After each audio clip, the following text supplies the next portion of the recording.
Monsoon season में इश्तिहारी board और दीगर खतरनाक इश्तिहारी मवाद को हटाने के हवाले से एडमिनिस्ट्रेटर बल्दिया शर्की रहमतुल्लाह शेख और डायरेक्टर एडवर्टाइजमेंट हम्माद खान की सदारत में सिंध आउटडोर एडवर्टाइजिंग एसोसिएशन के वफद के हमरा एक इजलास का इनेकाद किया गया, जिसमें सिंध आउटडोर एडवर्टाइज एसोसिएशन के वफद को वाज़ेह तौर पर कहा गया कि वो फौरी तौर पर ऐसे इश्तिहारी मवाद को हटा लें जिससे इंसानी जानों या माल को ख़तरा लाहक हो सकता है। इस हवाले से किसी किस्म की कोताही या गफलत नाकाबिल कबूल है।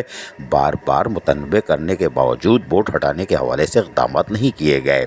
इस मौके पर डायरेक्टर इश्तिहारात हम्माद खान ने एडमिनिस्ट्रेटर बल्दिया शर्की रहमतुल्लाह शेख और सुपरिटेंडिंग इंजीनियर B&R की मौजूदगी में एक मरतबा फिर एसोसिएशन को दो टोक अंदाज में ख़तरनाक इश्तिहारी मवाद हटाने का कहा और कहा कि अगर ऐसा न किया गया तो बल्दिया शर्की की टीम बिला तातुल बोर्ड हटा देगी।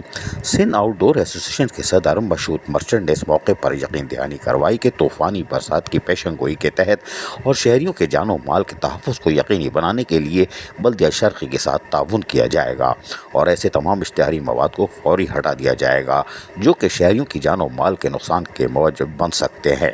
इस मौके पर सुपरिटेंडिंग इंजीनियर सलमान मेमन ने एडवर्टाइजिंग स्ट्रक्चर के हवाले से इंजीनियरिंग नुक्ता नगाह के हवाले से इन्हें आगाही फराम कर दी। सिंध आउटडोर एडवर्टाइजिंग एसोसिएशन के वफद में सदर मशहूद मर्चेंट, नायब सदर सैयद फैसल हुसैन, एग्जीक्यूटिव मेंबर मोहम्मद इश्तियाक और दीगर जहां मौजूद थे, वहीं उन्होंने इजलास में शिरकत की। अजीज़ आरिफ, KBS बल्दियाती न्यूज़ कराची। ऐसी ही खूबसूरत वीडियोस फ्यूचर में हासिल करने के लिए रेड बटन पर क्लिक करके और बेल आइकॉन को प्रेस करके हम सबके सब्सक्राइबर बनना मत भूलिए।